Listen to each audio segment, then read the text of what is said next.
Pirate Radio, KHBLLP, Hannibal. Slap them in here. Good evening, Pirate fans, and welcome to This Week in Pirate Football. What an honor it is to be here at Frozen Sippies. This late in the season, there are two teams left in the Missouri Class 4A state finals, your Hannibal Pirates and the Kearney Bulldogs.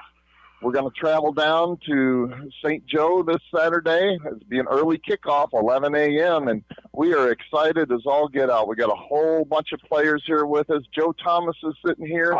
My man Joe Booth has made an appearance. So that's exciting as well. But, yeah, I'm looking around the table. I see Chums. I see the Arthod brothers. I see Benny Worthington. I see Nick Thomas. I see Cason McAfee. Who did I miss? And then one more. No, we got. Did I get them all? No, Cason's not here. No, I see. I thought I saw Cason. I see King James is here, but.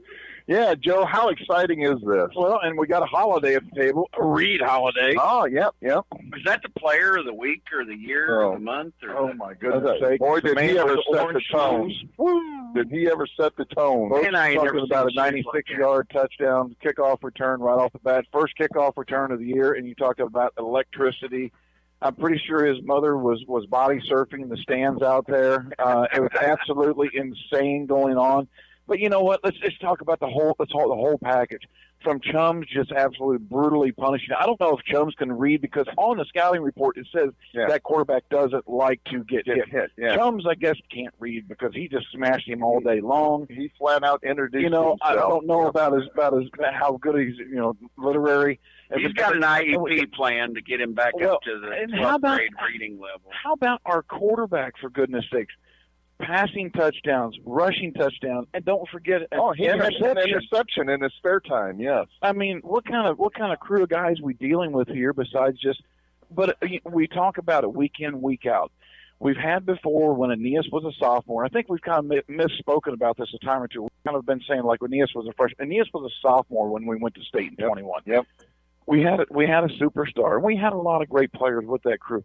We've got 11 phenomenal guys that corral around each other, from Cade Hoskins, and we didn't need Darian Washington so much here the other day. Now defensively he played spectacular. Oh, yeah. Every one of our quarterbacks was corners, and secondary was all over their receivers, giving them fifths. They could not get any completions going on. We held them to 22 yards rushing total marked out. We held one of the number one running backs in the state to 55 yards, but the quarterback, we had so many sacks defensively, he was negative 36 yards. It has been so much fun to watch. But before the season started, I heard all of the hype about how good Hannibal's defense was going to be. But this last 2 weeks, Joe, it has been phenomenal. By far the two best games that this team has put together all year. And you could tell, Joe, all year long, you could see that we were close. We were almost there. But the last 2 weeks, we definitely put it together. Oh, most definitely. It was definitely top to bottom a complete team effort, and it was really the most complete game that the Pirates have played all year long. But I tell you what, I said that every week the last 3 weeks when we started against West Plains. I said that was the most mistake-free football that they had. Good thing West Plains wasn't any good because we were able to beat them pretty handily. But then the week after that, again, mistake-free football, and they played well and they played tough. A semifinal state championship.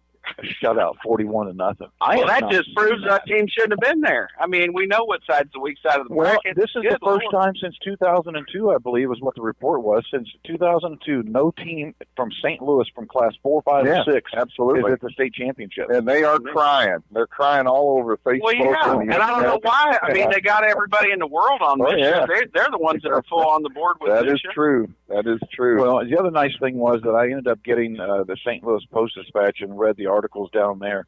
And the coach there for St. Mary's Southside was very complimentary about Hannibal's football team. It was good to see that he appreciated what we brought, because he said the game films that we watched of Hannibal, we could not tell, number one, how big they were, how fast they were, and how dominating they were in the trenches, both offensively and defensive line too. Well, he got a pretty good taste of it last. He got a taste of it Sunday afternoon. And look, this team is a very young team. They're only graduating like 4 guys, maybe 5. Oh, St. Mary's, yeah. St. Mary's is a very young team. I expect them to be back there, probably winning their district again next year, and Hannibal probably, contending against them next year too. They're a young team, and they got a lot of talent. And Kingston Miles, Hannibal shut him down that day, Sunday. And I gotta be honest with you, Joel Booth. We played the football game Sunday. It's totally screwed up my days this week.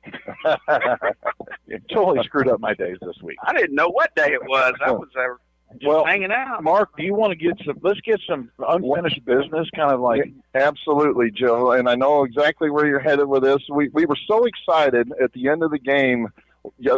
Sunday afternoon that we talked about player of the game, but we're like, let's just wait till Tuesday night. But Joe, we talked about it on the way home, and the young man is here tonight. I want to let you introduce our Hannibal Pirate player of the game for the game on Sunday afternoon.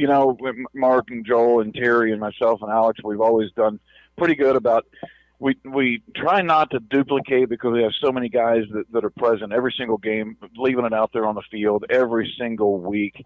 And this week, it was every single play he was in there fighting and calling and just aggravating the offense for St. Mary's.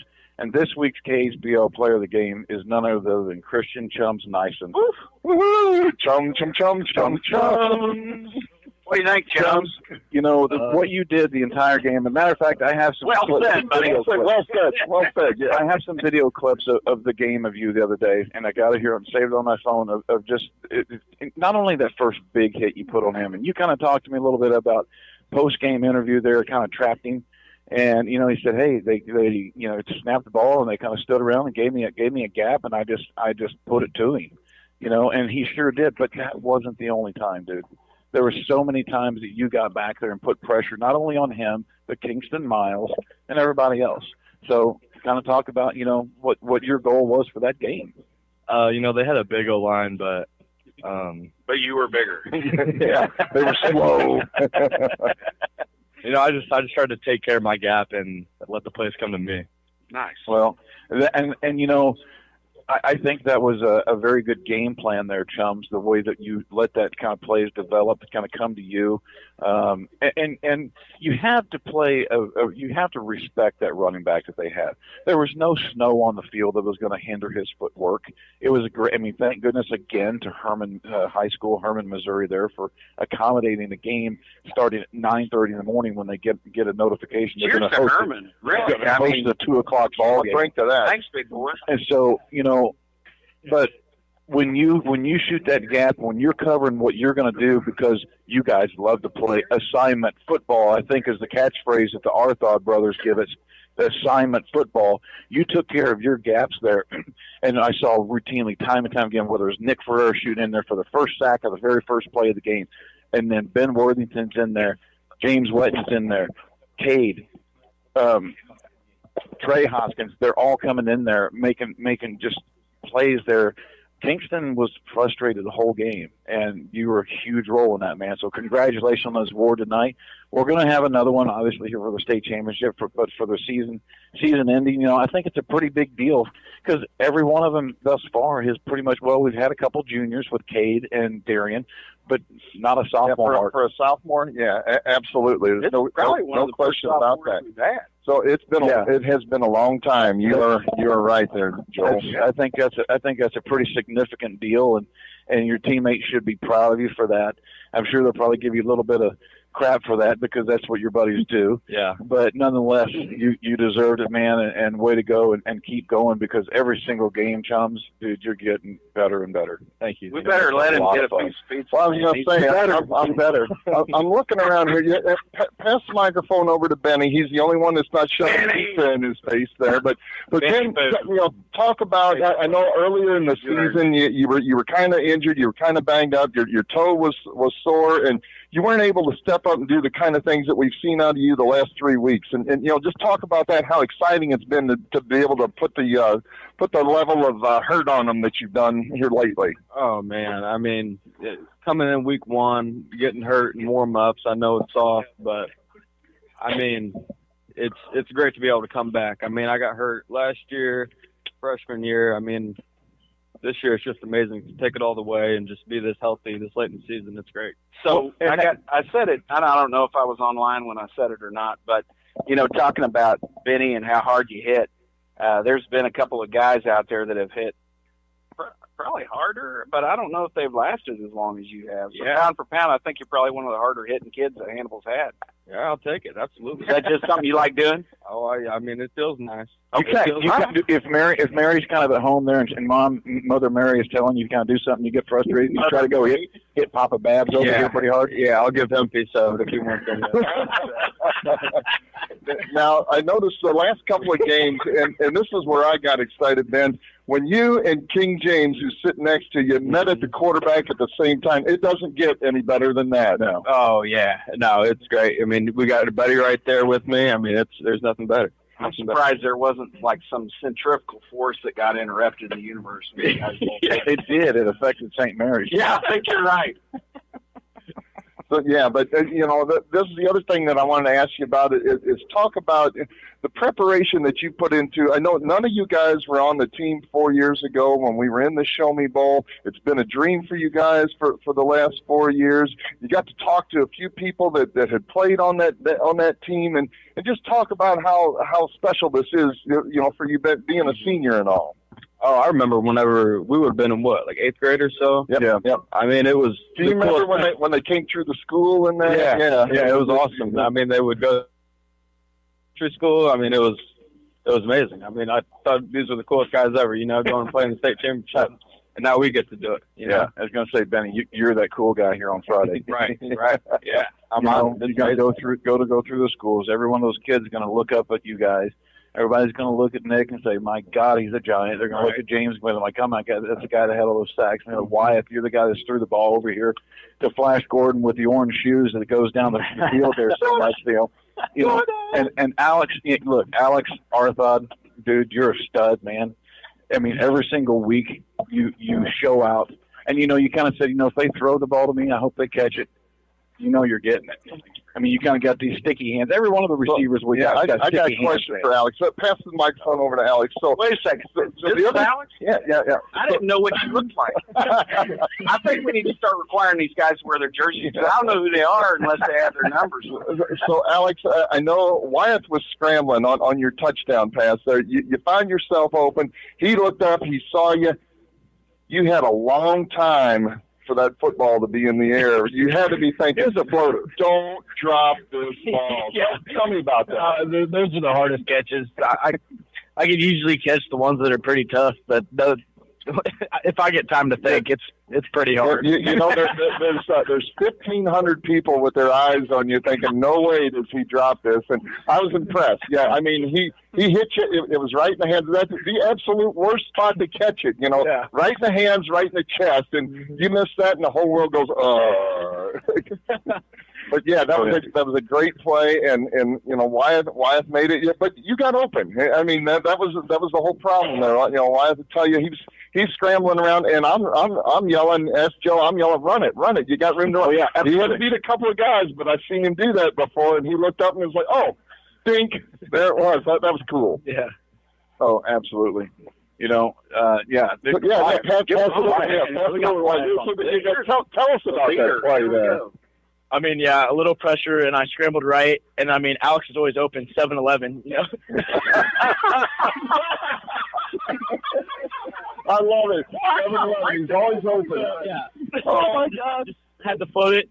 Everyone got sucked into me, and then I just dumped it to him. So you got to think, on your end of it, you got to be thinking the same thing. Oh, my gosh, he's so open. Don't miss him. You don't want to throw it too hard. You don't want to lob it in there, but it was a perfect pass. You lobbed it in. It would have been harder for him to drop it than it was to catch it. It came in like a butterfly with sore feet to Alex. I can tell you that right now, man. It was coming in so soft. I was just worried that maybe it was going to fall a little short. But, yeah, that's difficult to do. You're running around, like crazy, and you got to stop and lob it in there. But, tell us a little bit about that as well. Yeah, I think it was number 2, the linebacker, just started the run with me and left him, and then I just had to turn a little left and then throw it to him. Yeah. I mean, as far as their coverage goes, well, all right, so we talked about that play. Let's go to the first one. your first touchdown pass to Mr. Reed Holiday. I mean, I think Reed said he was basically went on a 12-yard out route and came back to 10. Yeah. Hit him dead in stride. He was kind of closely defended there. I mean, the guy tried to make a diving play at it, but, you know, he wasn't that close. You know, making that pass there. Kind of talk about that play and that setup. I mean, we were, 3rd and 15 at that juncture? Yeah, 3rd down, and I first looked at Darian and Alex. They were covered. And then I went to Reed, and he had a little step on him, so I hit him in the chest, and then he just made a good play, I just remember, Mark, from my perspective, I was probably about 4 yards deep from the line, and so I really couldn't see Reed over there running. I knew where he was going. All I could see was those orange shoes streaking down the far sideline. They had smoke coming out of them. When he's got those FloJo's orange shoes on, man, he just goes with it. But he caught that pass. By the way, I appreciate you wearing them. It's easy to see where you are, you know. Because Alex, I got to be honest, these guys have a very hard time deciphering whether it's you or T-Rex catching the ball. Oh yeah, you guys are very similar in size there, and you sneak back and forth. You know, you pass, you know, each other back and forth, so that it is tough. But okay, Reed. All right, Reed, you're up, man.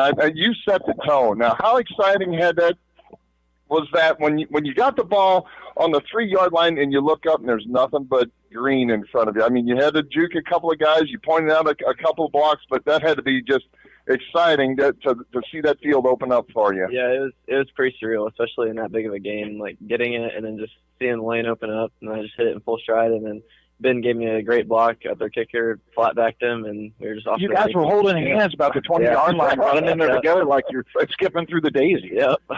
You had to, like it's surreal. You had to be like, really, on the first play of the game, and I'm going the distance. Yeah, that had to be pretty exciting. So, Reed, I know you think you're fast, but have you ever raced me? I haven't. Okay, all right. I might have you. Let's keep that in our back pocket just in case we can celebrate. Well, now, Reed, you know, like Joe said, your mom is body surfing across the crowd there. Joe's laying down on the sideline. He's literally building a snow angel in what little bit of snow there was on the sideline. Oh, my gosh. And, you know, like I said, we're up 6-0. It had to be. It looked to me like you guys were not prepared for that. You know, you're up 6-0, and like, oh my gosh, we got kicked an extra point there. So, why did you decide to go for 2, or what did the coach think there? He was surprised, or that kind of surprised me. To be honest with you guys, I was pretty out of breath, so I wasn't really aware of what was going on. But I was jogging back to the sideline, and they were saying 2-point conversion. So, I mean, I just lined up. I think we handed off to Cade. He might have gotten stopped in the backfield, but Darian, I think. Yeah, one of the two. Yep. Yeah. But yeah, I mean, they stopped us there, you know. But the second touchdown, the second Holiday touchdown. Yeah, the second Holiday touchdown, you know, we went for 2 there, and then Darian got it punched in to get the score back to 14-0 there. And then again we stopped them, you know. So back there on the defense side of it, you know, James, you linebackers, the secondary did just an absolute standout job. I mean, and it looked, you know, I'm always interested in watching Coach Hoskins over on the sideline kind of orchestrate, you know, kind of move around there. And it seemed that he was more calm than most on calling the defensive plays and what was happening. Maybe it was because the defensive line was literally shutting everything down running wise. And maybe it was that was the kind of the little calming essence for Coach Hoskins. But I watched him, and he was just making little motions here and there. And you guys obviously knew who you were keen on. Double Deuce. Oh, yeah. You know, so you guys were keen on Kingston Miles. But kind of talk about your game plan. Well, and here's the thing. I mean, one team, it can't be good by one person. And right. So the whole game plan was like, we stop 22, we win the game. That's it. They can't do anything else. That is their go-to guy.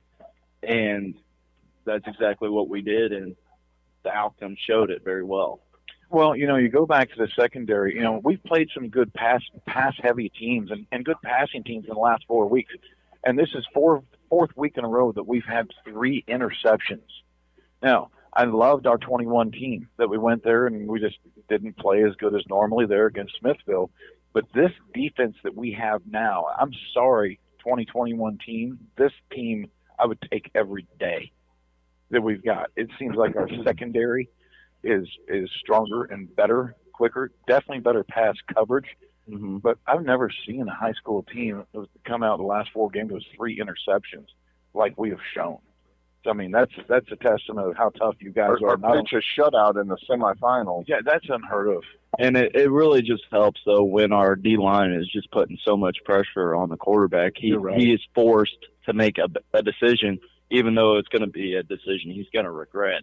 And so, in the end, it just shows how, like, well-rounded that defense is. Yeah. I got to tell you also, Joe, I was looking back at the highlights today, and I saw when we stopped them at halftime there, and I believe that Wyatt made the tackle on the 1 yard line. That kid literally was pounding his fist down on the ground. He was so upset that he didn't get in the end zone.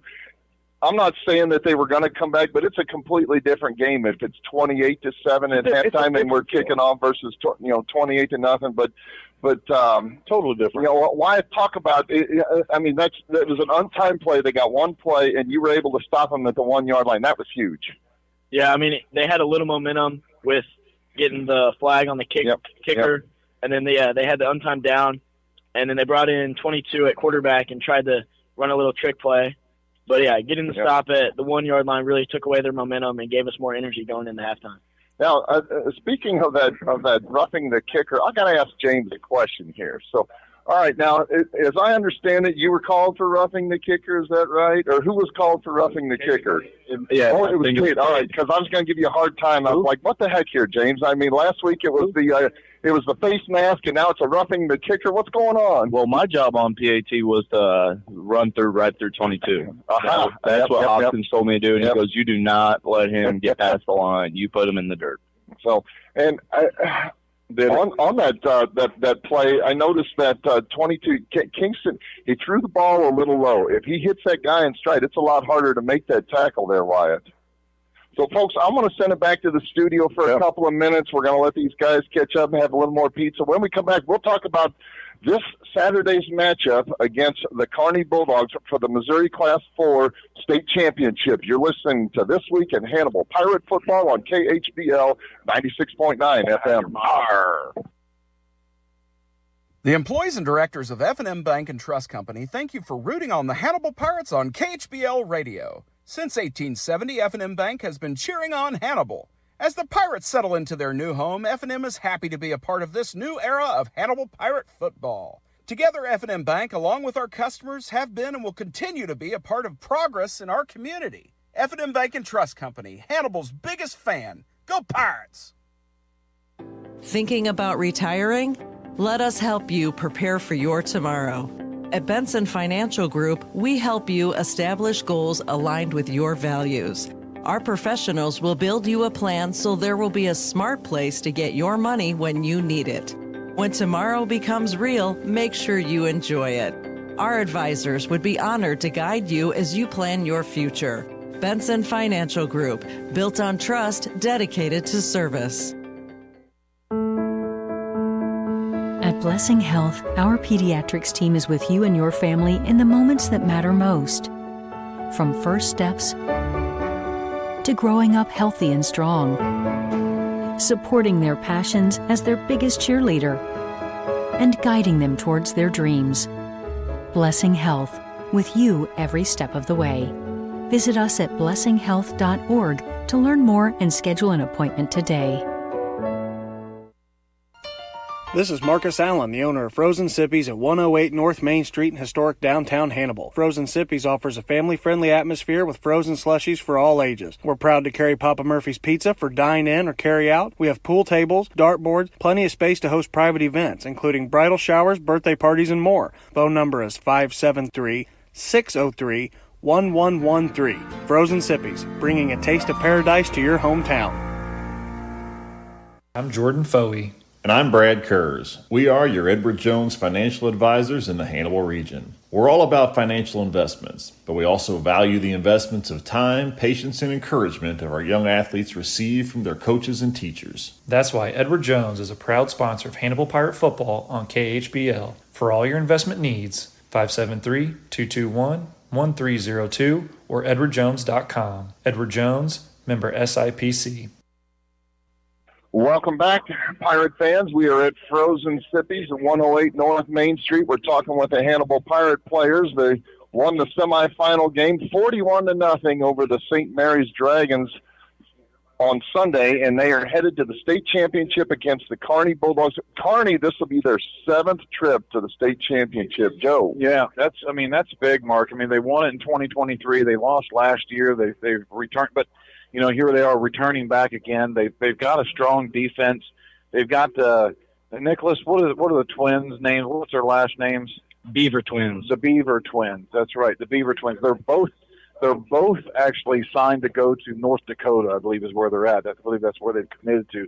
But they're about 6'2", one's 275, one's 280. They look like a little bit miniature Brock Lesnar, so they're very tough. But all they want to do is basically kind of like bull rush the guy that's in front of them and try to beat that guy. They really don't pay attention to the guys to the side of them. Hold on, I'm sorry. We're going to have to do something. We can't just gloss over the fact that these guys are called the Beaver Twins and then just move on. All right. So, Joel, I got nothing else for you. I don't know what Jones, you're on Beaver Patrol this week, okay? We got Beaver Twins, and you got to stuff them, all right, buddy? Sorry, let's get back to business. You've been given your assignment. You're on Beaver Patrol.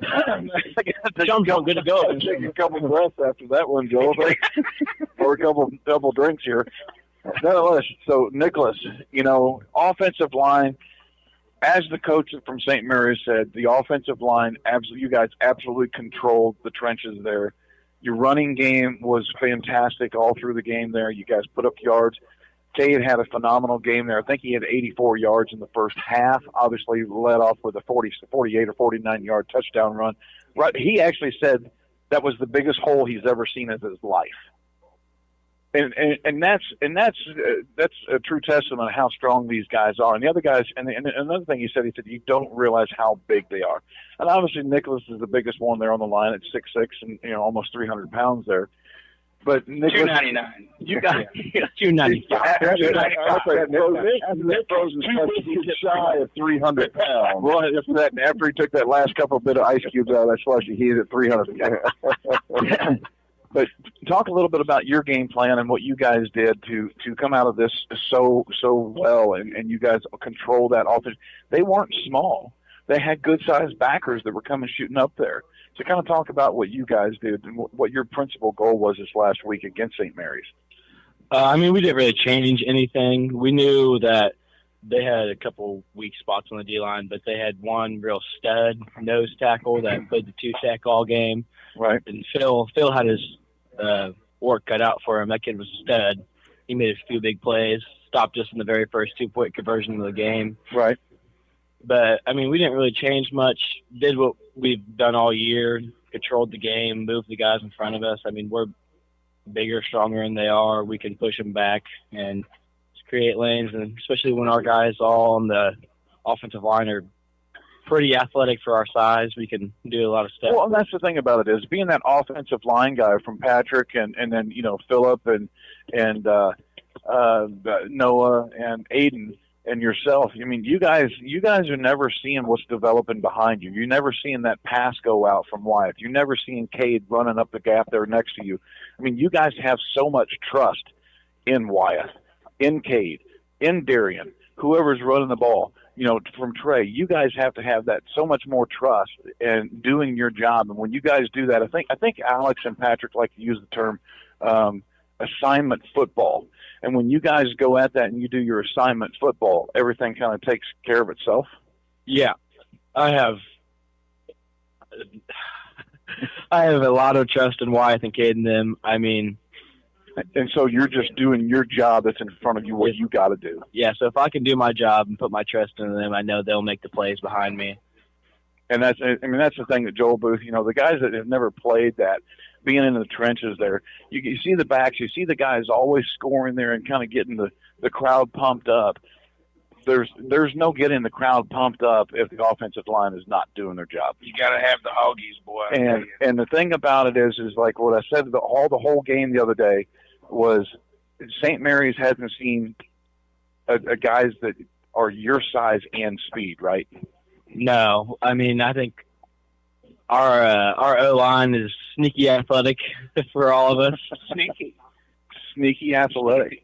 I think just athletic. I think we do have a very athletic O-line. I think we're but sneaky. Now, if somebody if you look at us, that you wouldn't think is sneaky athletic. No, that would technically be sneaky. You guys are just athletic. You might just look at our line and say they're not athletes. So I think we're sneaky athletic. Yeah. Now, well, okay. I think you guys are. So, you guys came out of there. You smashed St. Mary's in the face this week. You be the first one to kind of talk about what you have seen so far, what your scouting report says that you've got to do. What do you, as offensive line, have to do this week? I just have to do my job, play assignment football, and keep the guy in front of me. Okay, so a lot of joking, and all jokes aside, Kearney's tough, right? Yeah. And they deserve to be there. They've earned it, and they've proved it. And they're a tough team. You're going to go out there and you're going to play your best football, and the rest of these guys are going to do the exact same thing. Do you believe in you guys? Absolutely. 100%, right? 100%. Joel, I got to tell you, you talk about how tough Kearney is. I was reading on the internet earlier all of the comments. They're basically saying on that side of the state, Hannibal has no chance. Yeah. Just want you guys to know that. They have I mean, I'm going to give you guys a little bulletin board fodder here. They think Hannibal has no chance. We see the comment sections. I mean, we see their comments. We don't reply to them because we think it's stupid. We'll let our game talk. That's right. Do your talking on the field. With do the it. shoulders, Yeah. right, Benny? Attaboy. Yeah. So now, I want to ask you guys a question now. This seriously. Hannibal, generally speaking, this season has not been behind very often in the football game. We were behind against Helias, and you guys showed me in week 1 the character of this football team. When it was 20-0, and we came back and tied it at 20-20. Ultimately, I understand we lost that game, but that showed me something in week 1. Ben, talk about if you guys do get behind by a couple of touchdowns, the ability to be able to come back and say, hey, we're still in this.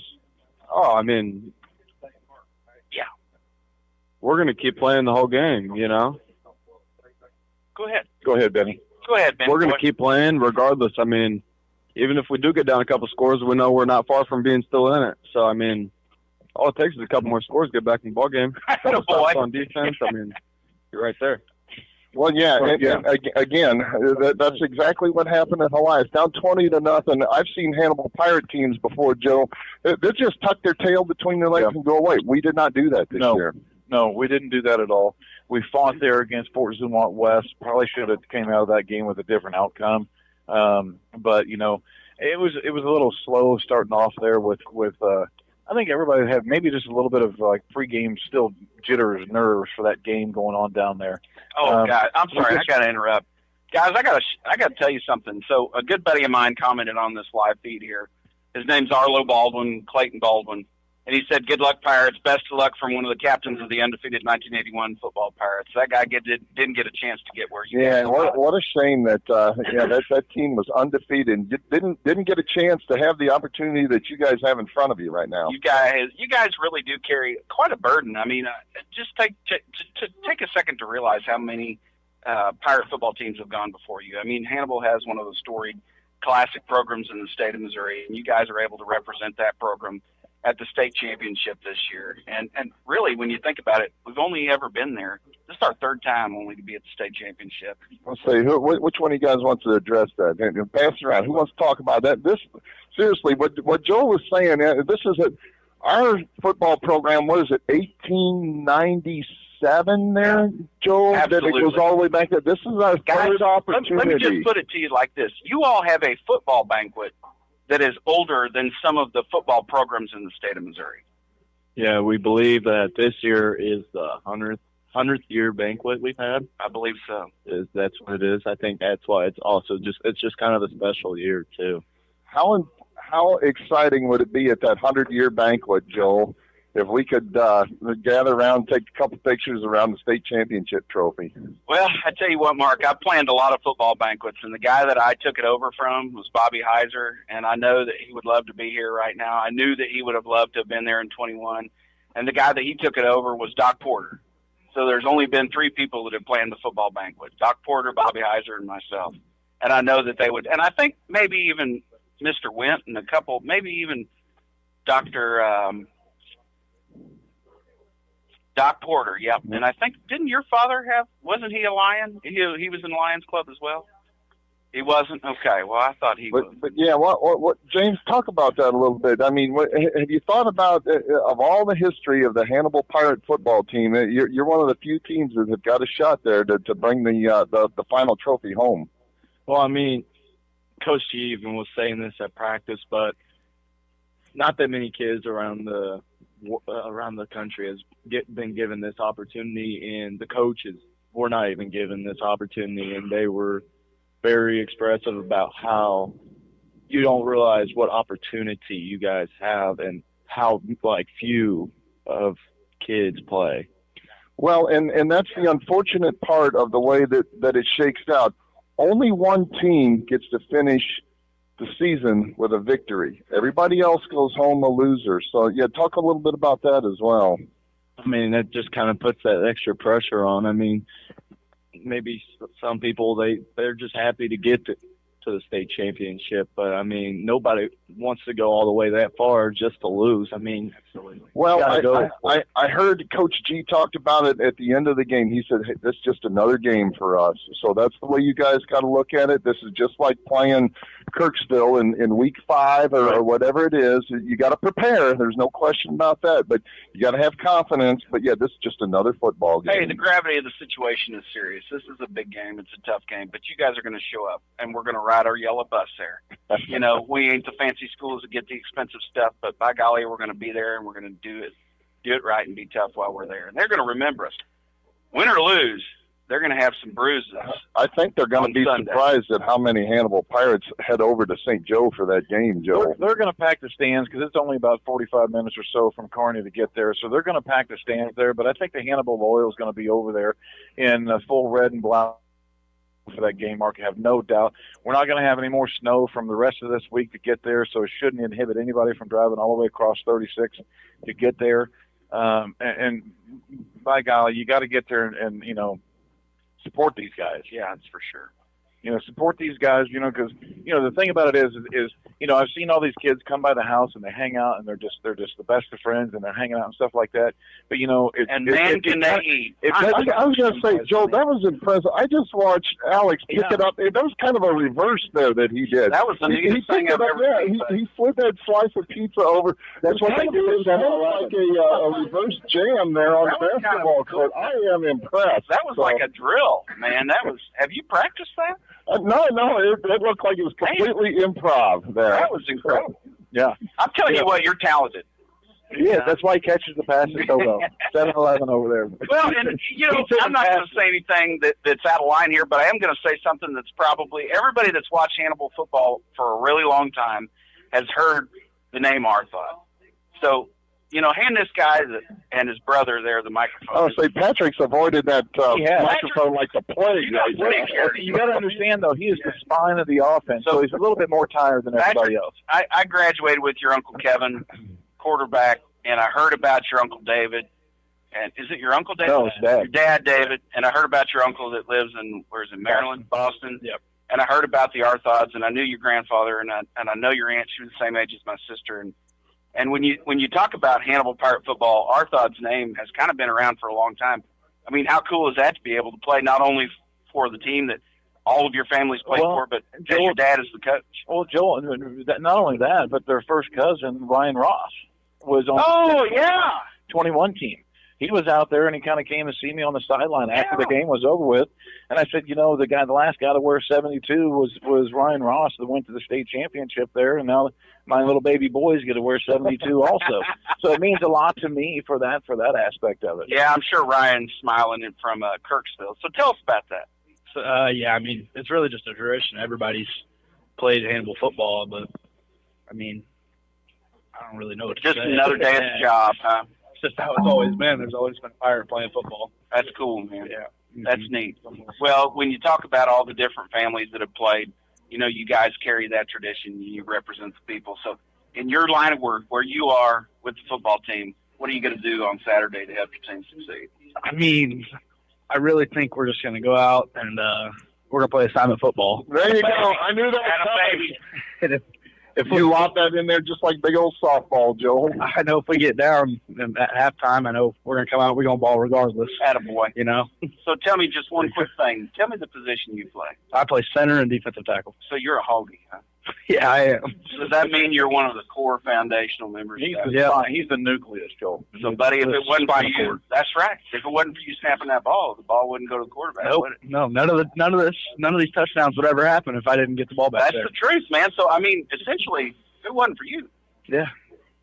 I mean, you're the quarterback of Wyatt. I'm telling you what, that's nuts and bolts. Well, I love it when linemen get their due because I was a lineman and I never got my due. So I hope we never do. What do you say about that, Chum? It's I don't know what to say. You caught him at a loss for words. You caught me off guard. I'm not gonna lie. Ain't nothing wrong with that, buddy. Well, it's nice for linemen to get recognized and get. I don't know. I guess recognized. I don't need another word, but yeah, it's nice. Well, I tell you what, I know that these guys right over here, these little skinny fellas, I know that they sure do appreciate you. Because if it wasn't for you guys, they'd get hit all the time. Isn't that right, Wyatt? Go ahead there, Reed. What was the question? Sorry. Do you appreciate your linemen? Oh, yeah. Man, if they didn't block, I never get the ball. Yep. Talking. There we go. Well, guys, I want to take you back down memory lane here. 16 years ago, what were you guys, 1, 2 years old back then? Yeah. 16 years ago, I got a call from my good friend David Norman. He said, Mark, how would you like to do the radio broadcast of the Hannibal Pirates games? And it has been an honor. Bob Willett and I used to talk about going to the Show Me Bowl with press credentials. It was a dream, and I got to live that dream once, and I'm looking forward to living that dream again on Saturday, and I personally want to thank you guys for taking me along for this journey. For sure. Yeah. Mark's had a tough year. I don't know if you guys know this, but Mark has battled cancer this year, and he hasn't missed one game. He's been there every single game, been on the radio every single game. I missed one. I had a wedding I had to go to. That's okay. The daughter decided to get married, and I couldn't get out of that. So that was this year. So that was this year. That was daughter Krista. So she had the rehearsal dinner, and as sacred as pirate football is, I just couldn't get out of that. I can understand that. Well, you're pretty important when it comes to something like that. Yeah. So, closing thoughts. My goodness, we're 15 minutes over. That's okay, man. We're going to state. No, we're having a good time. Yeah, we are going to the show. We own the damn radio. We are actually going to be on the air early. So we usually do a 15-minute pregame. We're going to do a 1-hour pregame show. Yes. We're going to go through the whole season, game by game. We're going to probably do it in the parking lot. Joe is itching to get down on the field and start interviewing people down on the field. So think through the stands, interviewing families there on the stands there, put them on the spot. But Mark, I think it's one of those cool things is we kind of talked about a couple weeks ago, like, hey guys, this is your last game at Porter Stadium, and this is going to be for your seniors, for you guys that are seniors. This is your last game together. You're looking across that table at the Arthod brothers over there. They're looking at James, of course, Wyeth and Reed are juniors, and then Chums is a sophomore here, but Benny, James, Nicholas, you guys are seniors, and this is the last time you guys will strap helmets on that locker room and go out there and start busting kids in the mouth. And I know this is going to be a special game for you guys. So that's all I got to say before I lose it. Don't worry, I'm not going to cry, but I do have one final word. Guys, just a little bit of advice. Enjoy this time. Just realize that this is something special, and know that these guys are your brothers. The only people that understand war are the people that have been to war. And I think the only people that understand what a brotherhood football is, the people that have played football together with people. So, lift up your brothers, be there for each other. Whatever you guys end up doing, we'll be there for you no matter what. Let's go Pirates. All right, folks, we hope you've enjoyed this as much as we've enjoyed bringing it to you. This is marked out. Oh, you want to go one more time around the table there? So, assignment football. That's what it's all about. What are we going to play there, Nick, come Saturday? Final thoughts, yeah. We're going to play assignment football. There you go. Have a game. Ben, what are we going to play Saturday? We're going to play assignment ball and try and get the job done. There you go. James? Everybody's going to do their jobs and play assignment football. Wyatt? We're going to do assignment football, and we're going to come out with the win. Attaboy. Reed? We're going to play assignment football, and regardless, we go ball. That's right. Alex? We're going to just play assignment football. Patrick? We're going to go out there, give it our all, and play some assignment football. All right, and chums. We're gonna play as hard as we can, and as long as we play assignment football, I think we're gonna come out with a win. All right. There you have it, folks. Again, join us this Saturday. We'll be on the air at 10 a.m. live from St. Joseph, live from the Show Me Bowl 2025. This is for my partners, Joe Thomas and Joel Booth. This is Mark Dowell saying good night from Frozen Sippies.